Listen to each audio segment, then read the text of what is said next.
आंब्यांच्या झाडांची राई, उंटांचा लमानांचा तांडा, करवंदांची जाळी, किल्ल्यांचा जुडगा, केसांचा झुपका किंवा पुंचका, केळ्यांचा लोंगर किंवा घड, खेळाडूंचा संघ, गवताचा भारा, गाईगुरांचे खिल्लार, चोरांची दरोडेखोरांची टोळी, जहाजांचा काफिला, तारकांचा पुंज,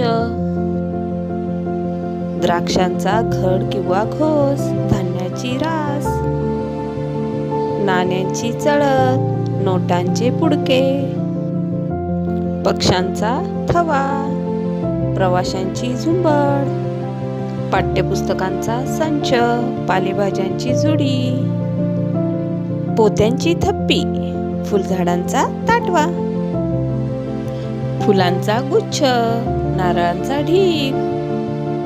मुलांनो, हे समूहदर्शक शब्द तुम्ही लक्षात ठेवा.